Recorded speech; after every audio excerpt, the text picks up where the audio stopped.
Hello, मैं स्मृति सिन्हा और मैं आप सबका स्वागत करती हूँ हमारे चैनल साइंस जोन पे।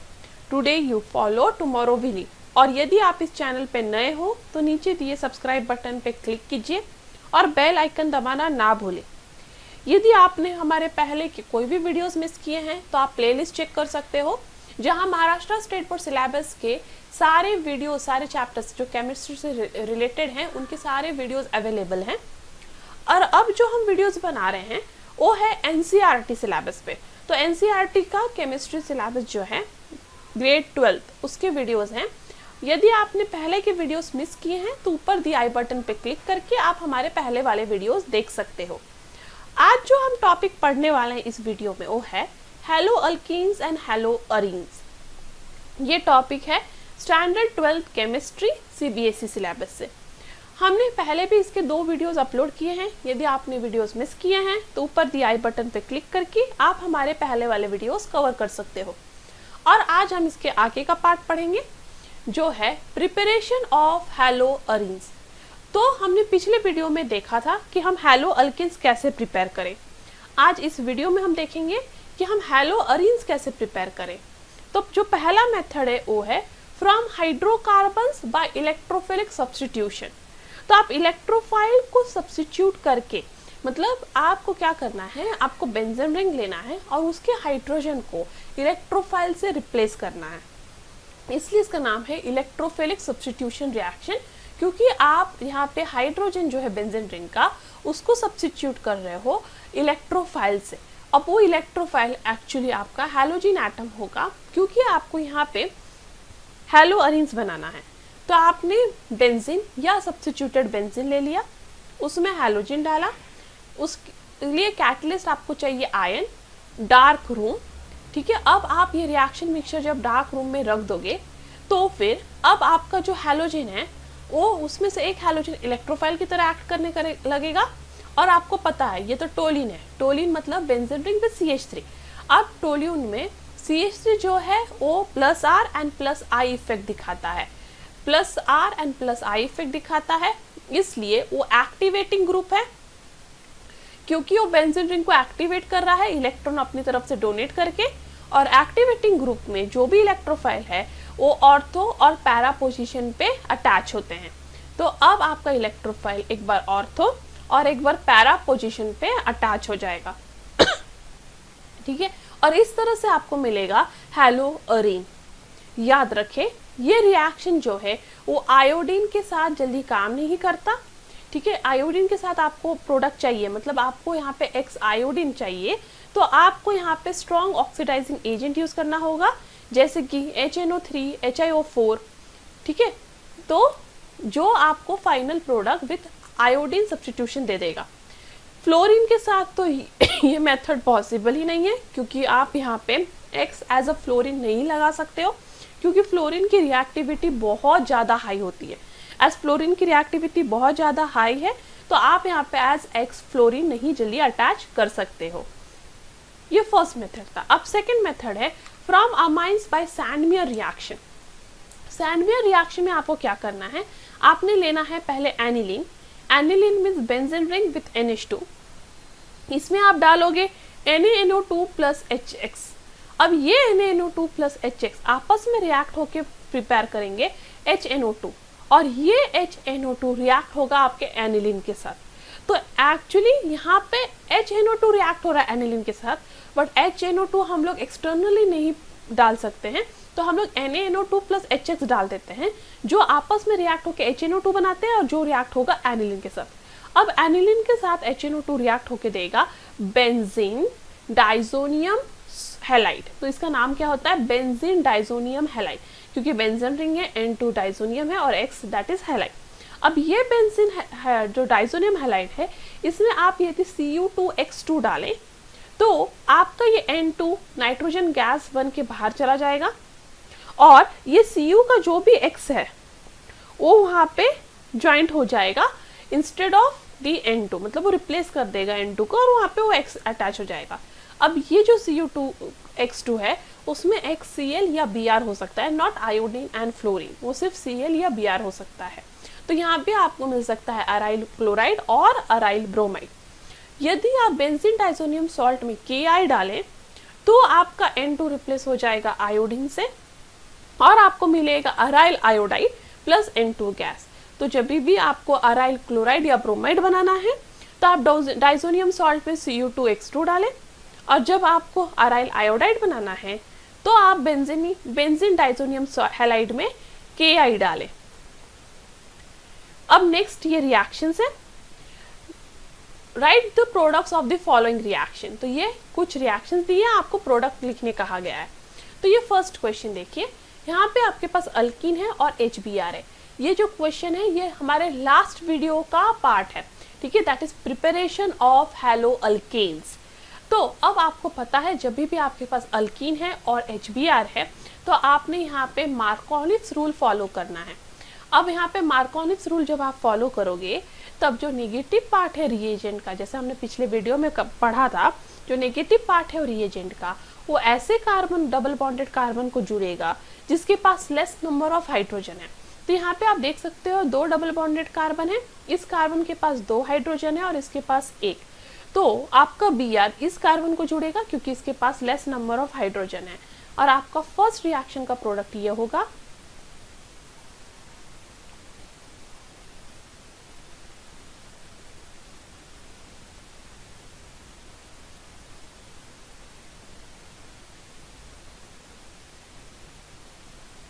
ठीक है, तो ये आपका फर्स्ट प्रोडक्ट हुआ।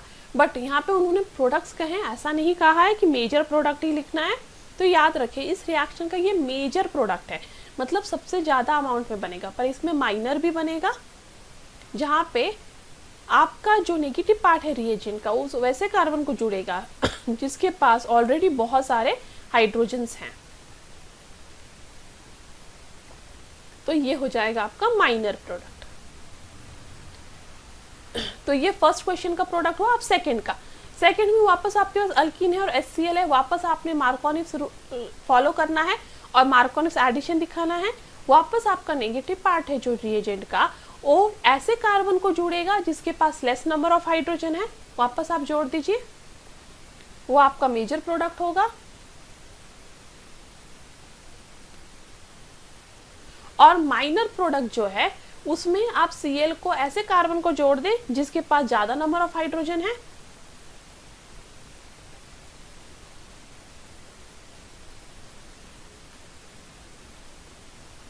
ये माइनर प्रोडक्ट हुआ।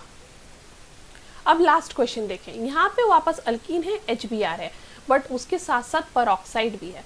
परऑक्साइड HBr दोनों combination obviously anti Markovnikov rule follow करता है। याद रखें जब भी आपके पास HBr है और परऑक्साइड ये दोनों साथ में कॉम्बिनेशन है तो वो एंटी मार्कोनिट्स रूल फॉलो करेगा। अब आपका नेगेटिव पार्ट ऑफ रिएजेंट ऐसे कार्बन से जुड़ेगा जिसके पास सबसे ज्यादा नंबर ऑफ हाइड्रोजन है, और आपको ध्यान रखना है डबल बॉन्डेड कार्बन ही को जोड़ना है क्योंकि सिंगल बॉन्डेड ऑलरेडी उसके पास 4 ग्रुप है, आप वहां पे नहीं जोड़ सकते हो नया ग्रुप।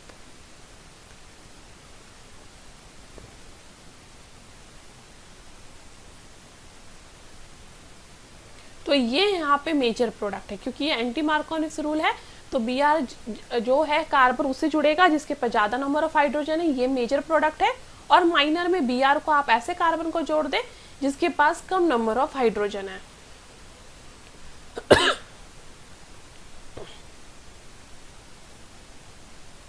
ये हुआ आपका माइनर प्रोडक्ट। तो इस तरह से आपके 3 रिएक्शंस के प्रोडक्ट्स हैं।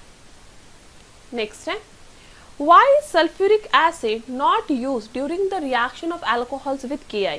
तो हम H2SO4 एसिड को क्यों नहीं यूज करते हैं जब हम अल्कोहल को Ki के साथ रिएक्ट करवा रहे हैं? तो जब भी हम अल्कोहल को Ki के साथ रिएक्ट करवाते हैं हमारा एक्सपेक्टेशन है कि हमें Ri एज अ प्रोडक्ट मिले। बट यदि हम इस रिएक्शन में H2SO4 डाल दें तो हमारा जो Ki है वो रिएक्ट होगा H2SO4 के साथ देने के लिए KHSO4, ठीक है, KHSO4 प्लस HI। अब ये जो HI जो फॉर्म हुआ है, ये जो HI है वो बहुत प्रॉब्लमेटिक है क्योंकि ये HI ऑक्सीडेशन अंडरगो करेगा और बनाएगा वाटर प्लस I2, और जो ये I2 है वो रिएक्ट नहीं करेगा अल्कोहल के साथ। तो जो हमारा एक्सपेक्टेशन था कि एल्कोहल Ki के साथ रिएक्ट होके Ri दे दे, यदि हम H2SO4 as a acid use करें वहाँ पे एज अ कैटलिस्ट, तो H2SO4 खुद ही Ki के साथ रिएक्ट करने लगता है और I2 दे देता है, और अब ये I2 जो है आपके अल्कोहल के साथ नहीं रिएक्ट कर पाता है, तो आपको कोई प्रोडक्ट ही नहीं मिलता है यहाँ पे।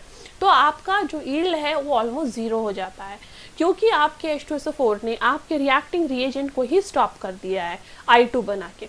तो इसकी जगह H2SO4 की जगह आप यहाँ पे H3PO4 यूज कर सकते हैं, जो आपके जो कैटलिस्ट है HI को जनरेट करेगा और HI को HI की तरह ही रखेगा, जो अल्कोहल के साथ इजीली रिएक्ट करके आपको अल्काइल आयोडाइड दे देगा। तो इसका फाइनल प्रोडक्ट ऐसे होगा यदि आप H3PO4 यूज करें तो।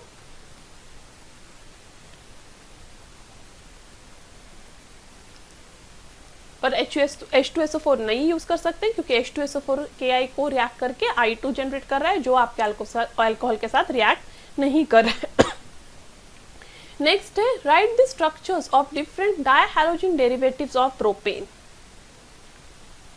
आपको different dihalogen derivatives of propane के स्ट्रक्चर्स लिखने। देखिए, प्रोपेन मतलब 3 कार्बन, डायहैलोजन मतलब 2 हैलोजन एटम।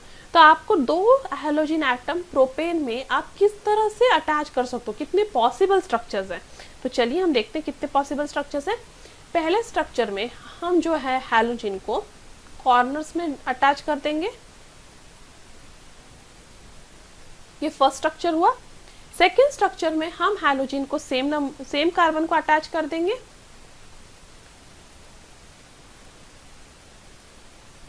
ये सेकेंड स्ट्रक्चर हुआ। थर्ड स्ट्रक्चर में हम हैलोजन को फर्स्ट एंड सेकेंड कार्बन पे अटैच करेंगे, ये सेकेंड पॉसिबल स्ट्रक्चर हुआ। और फोर्थ स्ट्रक्चर में हम हैलोजन को सेकेंड नंबर ऑफ कार्बन पे दोनों हैलोजन लगा देंगे। तो ये हुए आपके 4 possible structures of dihalogen derivatives of propane. Next है among the isomeric alkanes of molecular formula C5H12। तो ये आपका मॉलिक्यूलर फॉर्मूला है C5H12। इसके जितने भी आइसोमर्स पॉसिबल हैं, उनमें से कौन ये वाले रिजल्ट्स देगा जब वो क्लोरीन के साथ फोटोकेमिकली रिएक्ट होगा। मतलब क्लोरीन के साथ जब इसके कोई भी आइसोमर्स क्लोरीन के साथ रिएक्ट करेंगे in the presence of light, that is Hµ, तब इनमें से कौन सा आइसोमर है जो एक ही तरह का प्रोडक्ट दे पाएगा, जो 3 तरह का प्रोडक्ट दे पाएगा, जो 4 तरह का प्रोडक्ट दे पाएगा। तो इसके पहले आपको सारे आइसोमर्स पता होने चाहिए। तो यदि आप देखें तो इसका एक ही आइसोमर है जो सिर्फ एक ही मोनोक्लोराइड प्रोडक्ट दे सकता है, वो है नियोपेंटेन। क्यों? क्योंकि नियोपेंटेन में सारे CH3 ही हैं। आप कोई भी CH3 मतलब कोई भी कार्बन का एक हाइड्रोजन एक क्लोरीन से रिप्लेस कर दें तो आपको ऑलवेज सेम ही प्रोडक्ट मिलेगा। तो आप किसी भी कार्बन के किसी भी हाइड्रोजन को एक क्लोरीन से रिप्लेस कर दें, हमेशा एक ही तरह का प्रोडक्ट मिलेगा, इसलिए ये एक सिंगल मोनोक्लोराइड प्रोडक्ट देगा। दूसरा, जो 3 आइसोमेरिक मोनोक्लोराइड प्रोडक्ट देगा, तो उसमें 3 टाइप्स ऑफ कार्बन होनी चाहिए। मतलब एक CH3 CH2 और एक CH2 जो 2 CH3 के बीच में अटका हुआ है, मतलब वेराइटीज होने चाहिए वहाँ पे हाइड्रोजन और कार्बन के, जिसकी वजह से वहाँ पे जब भी कोई भी हाइड्रोजन रिप्लेस हो तो हमें डिफरेंट काइंड ऑफ प्रोडक्ट मिले। तो आइसोमर है N-पेंटेन, that is normal pentane.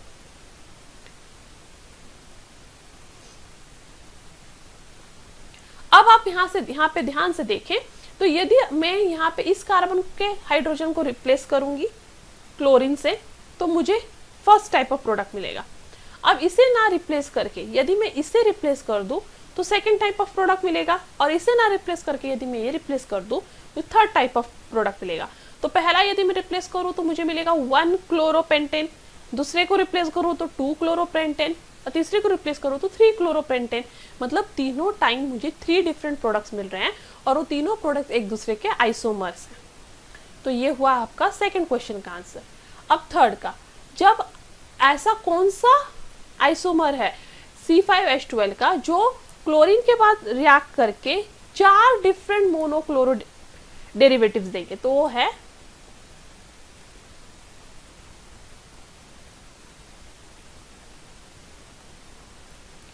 Isopentane.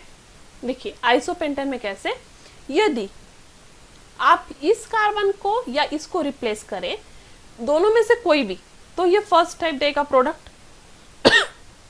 यदि आप इस वाले कार्बन को रिप्लेस करें, मतलब इस वाले कार्बन के हाइड्रोजन को क्लोरीन से, तो सेकंड टाइप मिलेगा, क्योंकि ये CH है। इसे रिप्लेस करेंगे क्योंकि ये CH2 है और बाकी CH2 कहीं पे भी नहीं है, तो ये थर्ड टाइप ऑफ प्रोडक्ट देगा। और ये CH2, ये दोनों CH2 से बहुत ही अलग है, क्योंकि ये दोनों CH2 CH को अटैच है और ये CH3 CH2 को अटैच है। तो इस कार्बन के हाइड्रोजन को आप रिप्लेस करेंगे तो आपको फोर्थ टाइप ऑफ प्रोडक्ट मिलेगा। तो इसलिए यहाँ पे इस कार्बन के हाइड्रोजन को आप अलग अलग टाइम पे क्लोरीन से रिप्लेस करेंगे तो आपको 4 पॉसिबल प्रोडक्ट्स मिलेंगे मोनोक्लोराइड्स के, और इसलिए इसका आंसर ये वाला नियोपेंटेन है। ठीक है, तो पहला का नियोपेंटेन है, फिर एन पेंटेन है और फिर आइसोपेंटेन है। अब नेक्स्ट ये क्वेश्चन है, draw the structures of major, देखिए उन्होंने सिर्फ मेजर प्रोडक्ट ड्रॉ करने के लिए कहा है, of monohalo products in each of the following. तो पहले इसमें अल्कोहल रिएक्ट हो रहा है SOCl2 के साथ। तो आपको पता है जब भी अल्कोहल SOCl2 के साथ रिएक्ट होता है तो आपका OH जो है वो रिप्लेस हो जाता है Cl से और आपको बाई प्रोडक्ट मिलता है SO2 प्लस HCl गैस।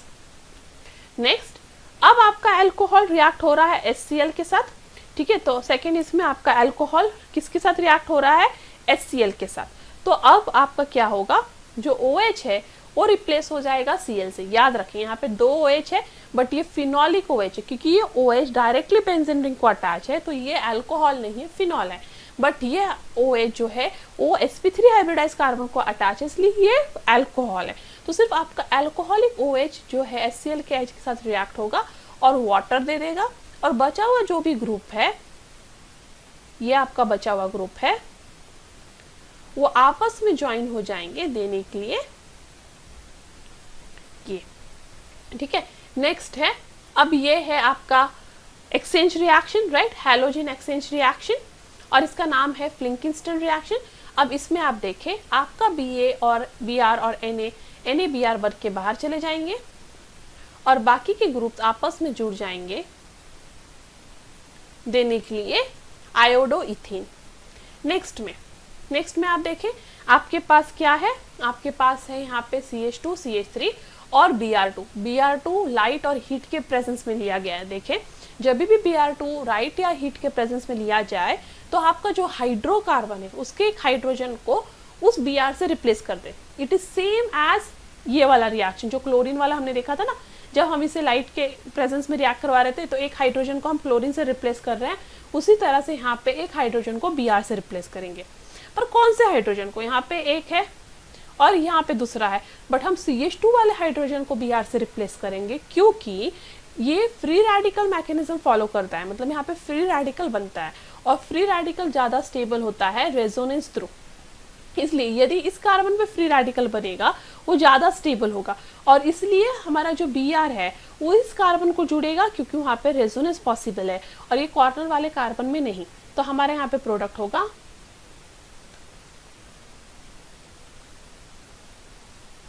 एक ही हाइड्रोजन को आपको रिप्लेस करना है Br से, ये हो गया। नेक्स्ट इसमें आप देखें मार्कोलिस रूल है क्योंकि अल्कीन है और HI है, तो आपका नेगेटिव पार्ट है जो रिएजेंट का वो ऐसे कार्बन को जोड़ेगा जिसके पास लेस नंबर ऑफ हाइड्रोजन है, तो आप ऐसे जोड़ दें।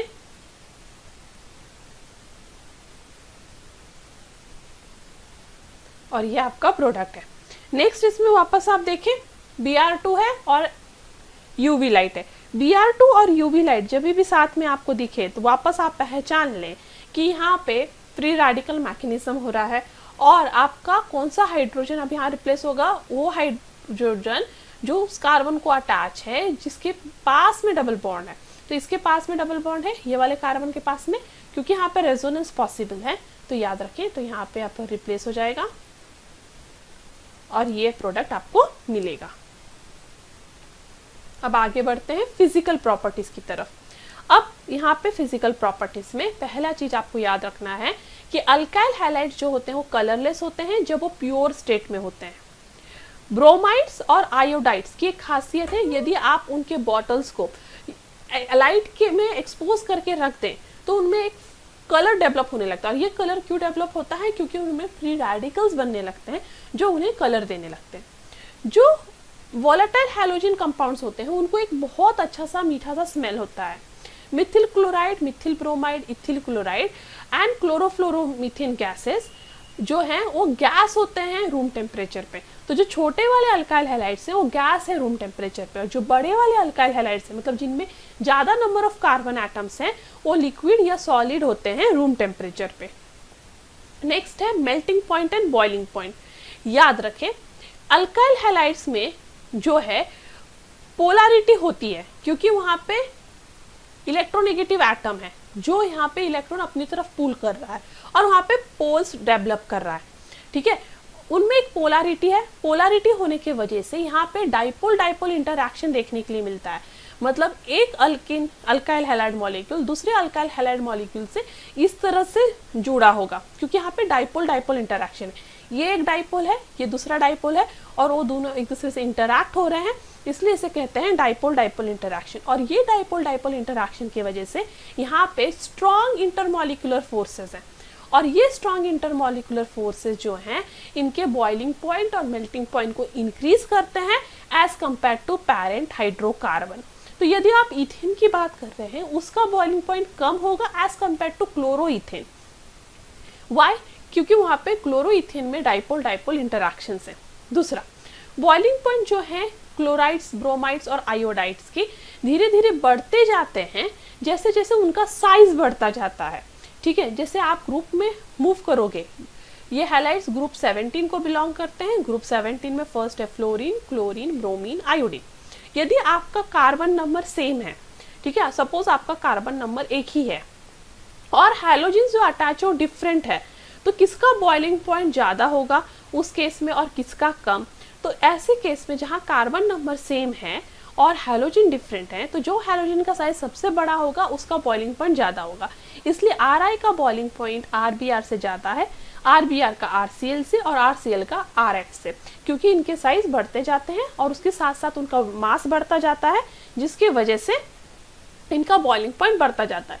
दूसरी बात है जैसे जैसे साइज बढ़ता जाएगा ये जो इंटरैक्शन का स्पेस है एक दूसरे के साथ वो भी ज़्यादा होगा, क्योंकि साइज बड़ा है तो इंटरैक्शन भी ज़्यादा है। साइज छोटा रहेगा तो इंटरैक्शन भी कम रहेगा, पर साइज बड़ा है तो इंटरैक्शन भी ज़्यादा है और उसकी वजह से वंडर वाल फोर्स भी बढ़ता जाएगा और उसके कारण भी जो है मेल्टिंग पॉइंट और बॉइलिंग पॉइंट बढ़ता जाएगा।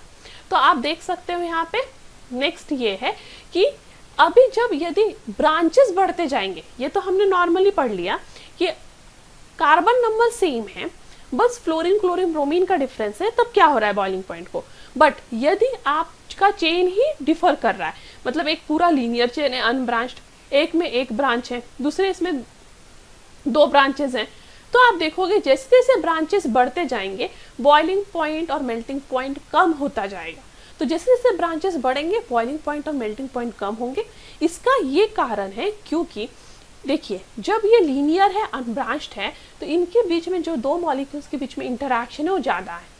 ठीक है, क्योंकि वो डायरेक्टली एक दूसरे से कनेक्ट हो सकते हैं, तो वंडरवॉल फोर्स ऑफ अट्रैक्शन ज़्यादा होगा और इसलिए यहाँ पे बॉइलिंग पॉइंट और मेल्टिंग पॉइंट ज़्यादा होगा।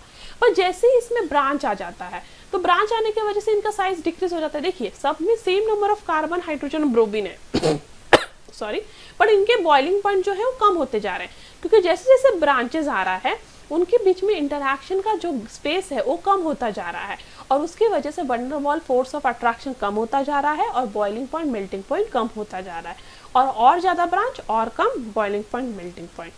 अब आप हैलोअरीन्स की बात करें तो डाइक्लोरो जो हैलोअरीन्स हैं उनका boiling point, melting point para वाले से कम होता है और सबसे कम होता है मेटा वाले का।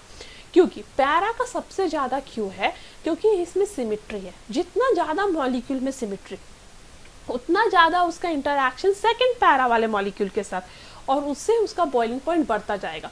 तो सिमिट्री बहुत इंपॉर्टेंट रोल प्ले करता है। देखिए लीनियर मॉलिक्यूल पे ज़्यादा बॉइलिंग पॉइंट क्यों था? एक और कारण है कि उसमें सिमिट्रिक होता है। अब यहाँ पे भी सिमिट्री है, इसकी वजह से यहाँ पे ओवरलैपिंग में सेकंड पैरा मॉलिक्यूल भी ज़्यादा होगा जिससे उसका बॉइलिंग पॉइंट और मेल्टिंग पॉइंट बढ़ता जाएगा। बट यदि आप ऑर्थो की बात करें वहाँ सिमिट्री थोड़ी कम हो जाती है और मेटा में सबसे कम होती है। नेक्स्ट है डेंसिटी। ब्रोमो, आयोडो और पॉलीक्लोरो डेरिवेटिव जो हैं वो हाइड्रोकार्बन के हेवियर होते हैं एज कम्पेयर टू वाटर। तो ठीक है, तो डेंसिटी किसकी ज़्यादा है? ऑब्वियसली आपके हेलो अल्किन्स या हेलो अरीन्स की डेंसिटी आपके वाटर से ज़्यादा है। और डेंसिटी और भी बढ़ती जाएगी जैसे जैसे कार्बन नंबर बढ़ते जाएंगे, हैलोजन एटम बढ़ते जाएंगे, या एटॉमिक मास जो है हैलोजन का बढ़ता जाएगा। हैलोजन का साइज बड़ा होगा, कार्बन का साइज बड़ा होगा, मतलब कार्बन नंबर बढ़ेंगे, वैसे वैसे डेंसिटी भी बढ़ती जाएगी। नेक्स्ट है सॉल्युबिलिटी। याद रखें, हेलो अल्केन्स पोलर होके भी वाटर में ज़्यादा सॉल्युबल नहीं है। इसका ये कारण है कि हेलो अल्केन्स आपस में ही इंटरैक्ट करने में इतने बिजी होते हैं कि वो वाटर के साथ उतनी अच्छे से इंटरैक्ट नहीं कर पाते हैं। वाटर उनके बीच में नहीं घुस पाता है, वाटर के पास उतनी एनर्जी नहीं होती है कि उनके इंटरैक्शन को तोड़ के वो अपने साथ उन्हें इंटरैक्ट करवा सके, और उसी के कारण उनकी सॉल्युबिलिटी वाटर में कम होती है। बट हेलो अल्किन्स और हेलो अरीन्स ऑर्गेनिक सॉल्वेंट में बहुत अच्छे से डिसॉल्व कर पाते हैं, क्योंकि उनका जो इंटरैक्शन है सॉल्वेंट के साथ, ऑर्गेनिक सॉल्वेंट के साथ, वो बहुत ही अच्छा है। और वो जो है ऑर्गेनिक सॉल्वेंट जो है इन्हें अलग कर पाते हैं, इनके बीच में घुस पाते हैं, जिसके वजह से वो उन्हें सॉल्युबल कर पाते हैं। अब आपका नेक्स्ट क्वेश्चन है, arrange each set of compounds in order of increasing boiling point. तो आपको इन्हें इंक्रीजिंग बॉइलिंग पॉइंट के हिसाब से अरेंज करना है। तो उसके लिए पहले आपने स्ट्रक्चर्स ड्रॉ करने हैं। तो हम फर्स्ट क्वेश्चन सॉल्व कर रहे हैं। पहला स्ट्रक्चर है ब्रोमोमीथेन, दूसरा है ब्रोमोफॉर्म, तीसरा है क्लोरोमीथेन, और चौथा है डाइब्रोमोमीथेन। ठीक है, अब सबसे ज्यादा बॉइलिंग पॉइंट किसका होगा? ऑब्वियसली जिसके पास सबसे ज्यादा हैलोजन एटम है। तो इंक्रीजिंग ऑर्डर में रखना है, तो इसलिए सबसे लास्ट में आपने सबसे ज्यादा वाला बॉइलिंग पॉइंट वाले को रखना है, क्योंकि इंक्रीज हो रहा है। उसके बाद उससे कम जिसके पास 2 हैलोजन एटम है। बट अब प्रॉब्लम है कि ब्रोमोमीथेन और क्लोरोमीथेन दोनों के पास एक एक ही हैलोजन एटम है, तो किससे हम रखें? तो ब्रोमीन का साइज क्लोरीन से ज्यादा होता है, इसलिए उसका बॉइलिंग पॉइंट भी ज्यादा होगा एज कंपेयर टू क्लोरीन और फिर क्लोरीन। ठीक है, नेक्स्ट क्वेश्चन, नेक्स्ट के लिए भी आप स्ट्रक्चर ड्रॉ कर लें। तो पहला है 1 क्लोरोप्रोपेन,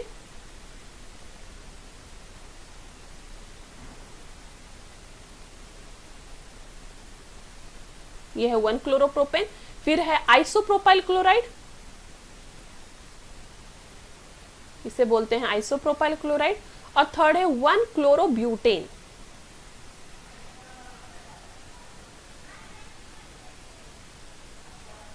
ठीक है, अब इसे स्ट्रक्चर्स को नाम दे देंगे A, B, C। अब किसका बॉइलिंग पॉइंट सबसे ज्यादा होगा? ऑब्वियसली 1 क्लोरोब्यूटेन का, क्योंकि ब्यूटेन में 4 कार्बन है, बाकी सब में 3, तो C का बॉइलिंग पॉइंट सबसे ज्यादा है। उसके बाद किसका होगा? दोनों में 3-3 कार्बन है, पर A लीनियर स्ट्रक्चर है, तो लीनियर स्ट्रक्चर का बॉइलिंग पॉइंट ज्यादा होता है, क्योंकि उसमें वंडरवॉल फोर्स ऑफ अट्रैक्शन ज्यादा हो सकता है। और फिर उसके बाद B का सबसे कम। तो इसी तरह आप यहाँ पे अरेंज कर सकते हैं। और मेरे साथ इस वीडियो में बने रहने के लिए बहुत बहुत थैंक यू। आपको यदि किसी तरह का डाउट है, कमेंट है, सजेशन है, तो आप मुझे askyadoubts04@gmail.com पे भेज सकते हो, पूछ सकते हो या बता सकते हो, या नीचे दिए कमेंट बॉक्स में। आपको हमारे वीडियोस में कोई चेंजेस चाहिए, नेक्स्ट कोई चैप्टर का डिमांड है, तो आप प्लीज़ बताइए, तो हम उस तरह से वीडियो बनाएंगे। और मेरे साथ यहाँ बने रहने के लिए बहुत बहुत थैंक यू। अगले वीडियो में मिलेंगे। Till then stay tuned.